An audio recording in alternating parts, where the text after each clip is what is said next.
Hello and welcome everybody to this 83rd episode of the REBT Advocates with Dr. Michael R. Adelstein of 3minutetherapy.com and me, Tommy Bateman. You can email us both at rebtadvocates@gmail.com. We'll be glad to respond. We love, hate, and we love just really good rational discussion. So please hit us up. We use it for episode fodder. So before we get going, Michael, how you doing? I'm doing fine. And my book, 3-Minute Therapy, the revised, expanded, new edition, is just out and it's doing great and it's selling well. And you can find it at www.therebt.life. And if you think it's a great book, write a great review. Thanks.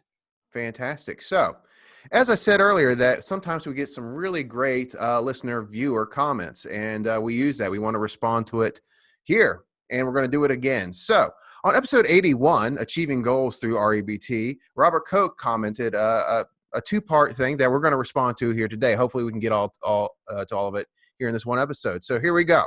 I'm going to read it. We're going to start with number one. Number one, Robert Koch says, the genius Robert Koch, the estimable Robert Koch says, from a psychological viewpoint, is there a difference between disputing one's belief and then telling yourself, it's a struggle, but I can and will stand this inconvenience because I want, insert your goal here, then using willpower in the mundane sense, as in gritting one's teeth? What is the difference there? So I didn't read that in a way that made it easy to understand, but he's pretty much asking, is there a difference between disputing one's beliefs and then telling yourself it's a struggle, and then just using your willpower? What's the difference? Michael, help me out here. Right. Okay. Very good. Yes. So he opposes those two things, as Tommy just explained, disputing and then using some persuasive statements versus just willpower. Now, often it's good to define our terms in order to have a cogent conversation with someone. So I just wanted to suggest that by disputing, where he talks about disputing one's belief, I assume he's referring to writing out the 3-minute exercises or doing what some people call the ABCs, which are A, B, C, D, E, F, which involves writing out an irrational belief, then looking for the evidence, and then coming up with the idea that if you find no evidence, why, the many different ways why there's no evidence, why there's no logic behind your irrational belief, and why it's not pragmatic. So assuming he's referring to that, and then he concludes from that, after going through all that, a rational statement or a motivational statement, what I call a 3-second knockout, which repeats yourself over and over again many times during the day. It is a struggle, but I can and will stand the inconvenience because I want, and it could be go to the gym and get those benefits, go to the dentist and get those benefits, etc. So I think that's a fine approach, especially if you practice on a regular basis the 3-minute exercises and the motivational statements from that. Then he opposes that to using willpower. Now, willpower means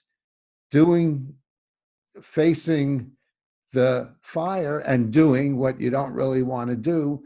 And the way you do that is by thinking, changing your thinking, and convince yourself pretty much of that motivational statement, that rational statement. It's a struggle, but I want the goals and the consequences of what I'll get, and I want to avoid the negative consequences. So I'm determined to do it. That's really gritting one's teeth and using willpower. So I don't really think there's that much of a difference, except if you write out the 3-minute exercises along with it, not just a motivational statement, then that generally tends to be more philosophical, which means not only would it help you change your thinking about dealing with discomfort, but it would also help you change your thinking in general about life's hardships and what it means to be human and live in this world where we have lots of challenges. Yeah, so I like to use an example for that. and maybe even flesh apart where one Robert's first statement is better than the second one here, versus willpower, just willpower. And I'll explain what I mean. So when I think of just willpower, I think of Navy SEALs getting through Hell Week, or Navy SEAL trainees getting through Hell Week. They're gritting their teeth and they're saying, I'm tough, I can do this, and getting through it, right? Or in an example I had recently, I used to put people, when I worked in a jail, I used to have to put people in a suicide watch room, and it's really uncomfortable. And sometimes they were there for a couple of days at a time. And I had one person saying, I was going crazy when I first got in there.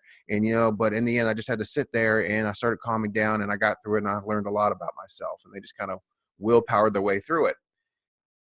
However, willpower does take energy. I mean, it is exhausting to force yourself, in other words, through things you don't necessarily like.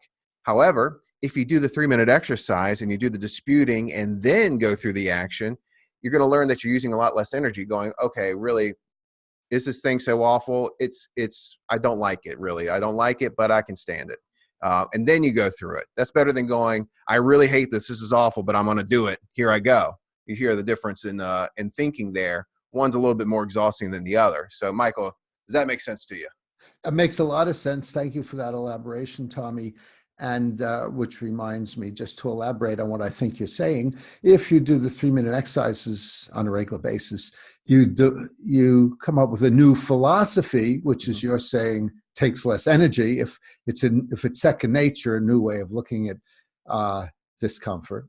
Yeah. Whereas the willpower approach, as I think you're also saying, takes a lot of energy each time. You haven't developed a core philosophy of HFT, high frustration tolerance. That's right. A person we can really force ourselves through a lot of different things if it's that the end goal is really, really important. But man, there's an easier path of getting through it. And that's why I recommend some good disputing, replacing the irrational thoughts with rational, clear, helpful ones. Yeah. As a last thought about this, probably the best approach is to use all of that, use willpower and develop a new philosophy. So that's not necessarily opposed. Another take is use what works best for you, what's most meaningful for you, and you can experiment if you think it's one or the other. Yep. Excellent. Excellent. So, Robert, that was a great question, and that got me thinking, and I love that. Number 2.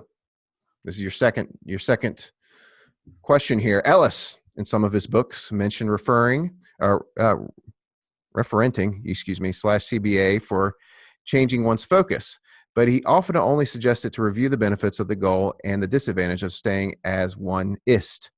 Is this a fair and balanced approach, though? Can one trick one's focus by only focusing on the two instead of the benefits / disadvantages of both options? So translate that for me. Okay, yes. So let's start with referenting. What referenting means, which Albert Ellis popularized and is a made word up by the person who developed this, is you find that if you avoid doing something, let's stick with going to the dentist, you referent or you just think of the disadvantages of going to the dentist. It'll be painful. I'll be stuck in this chair for an hour. I won't be able to move. What if I have a panic attack? Things like that. So you're referencing or referring in your head to the disadvantages. So with this kind of referencing, you make a list of the advantages of going to the dentist. I'll be free of my tooth pain. I will have another 6 months without the dentist. I won't have it hanging over my head. So you remind yourself of the advantages.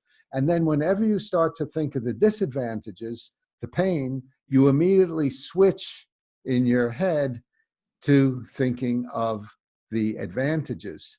And then you're more likely to reinforce the advantages, which will tend to help you achieve your goal. So that's the referencing.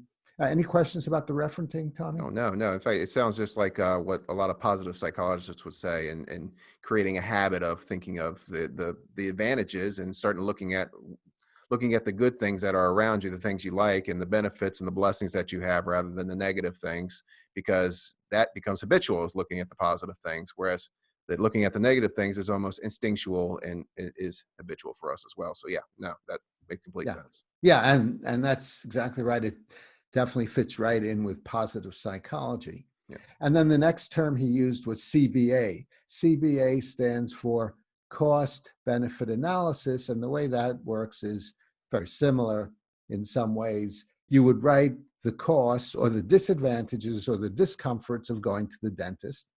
And then you'd write all the advantages and of going to the dentist. And then you would weigh one side against the other side and decide what you want to do. Um, Yes. and then he says, often only, only you, what's suggested is only think of the benefits of the goal and the disadvantages of the current behavior, rather than rather than also thinking of the benefits of the current behavior and the disadvantages of the goal. Mhm. So he wants you to be more balanced than just positive psychology. He says, is this a fair and balanced approach, though?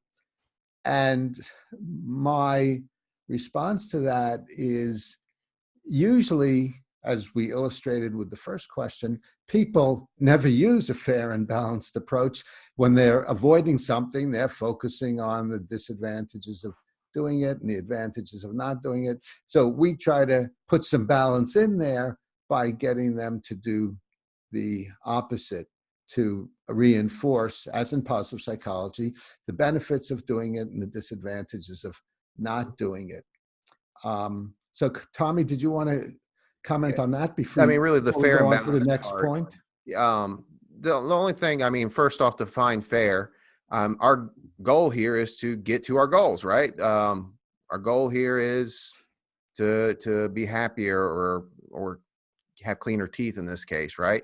Who defines fair in this case? What does it matter?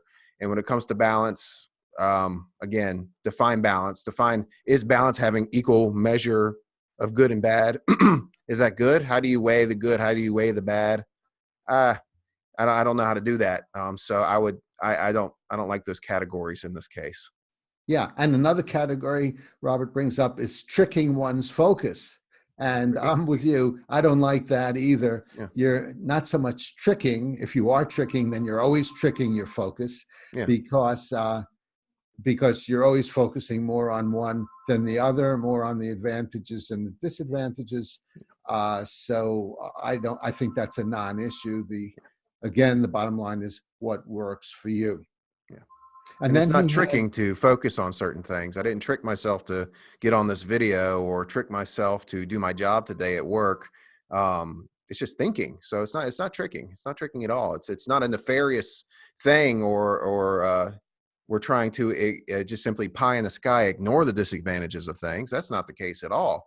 But what's more effective to pursue our goals? That's what we're doing here. that's right, exactly right. And then there's a third question. Do you want to read that one? Yes, just a moment. Third question. See, I'm reading from my phone, and oh, everything went Want me to greetings. read it? Yeah, go for it. Go for it. Yes. So the third question is, what if people don't want to penalize themselves if they perform poorly due to being even more stressed to carry out the exercise due to LFT, meaning low frustration tolerance beliefs about penalizing? In other words, and I get this from some clients when I tell them about setting a goal and then penalizing yourself if you don't achieve the goal. Mhm. Some clients say, well, I feel bad enough if I don't achieve the goal. I don't want to feel worse by penalizing myself. And that could be low frustration tolerance, or maybe they just don't want to feel worse, Mhm. as they say. So what I tell them, if penalties don't work for them for this reason or any other reason, they could focus on rewards, rewarding themselves when they do achieve the goals. If you don't have a drink this week, then reward yourself with some ice cream, or Mhm. getting together with a friend, or doing something else you would like to do. Um, so that would be the basic answer. Yeah. There's no reason why you have to penalize yourself. Yeah. I think if I'm going back to my Skinner training here, but I think positive reinforcement is better than positive consequences, meaning positive, meaning adding to, like whipping is a positive consequence. They're smacking your butt, but getting ice cream is a positive reinforcement. So yeah, I prefer Yeah. reinforcements. They seem to encode the good stuff in your brain better than punishment in my Yeah. case. Yeah, that's an interesting point, Tommy, because what I find in doing this with clients, many, many more clients prefer the penalty. Mm-hmm. And the reason is that a reward is doing something that you normally don't do, that you'd be willing to do, which would be a reward. And they often say, well, everything that I don't do that I'd be willing to do that's rewarding or I like, I do anyway. So there's nothing new that I could really do. So then we go to the penalties. Yeah. Also, I think that idea about the rewards work better than penalties. I think that's true when one person is applying it to another person. Like when you're working with children, normally if you tell the kid, look, if you stay up late tonight, then you won't get your ice cream tomorrow, they're not going to be too happy about it. And it might even rebel and things get worse. But if they are choosing a reward and penalty because they know it'll help them in the long run because their parent explained that to them, then I think that's a different story. Yeah, I'm a big fan of star charts with children. They seem to just work wonders. So. Right. Yes. Okay, very good. That's my final word. Any final words on Robert Koch and his great question? You're Robert Koch. You're a genius and a gentleman, and I appreciate you following this video channel. You have increased the IQ and the intellectual diversity 100-fold. Thank you. Yep, very good. Keep your questions coming, and we'll try to respond either on the comments section or in a video like this one. And please comment below, give us a like, support us on Patreon below, and subscribe to the REBT Advocates to stay on the rational side of life.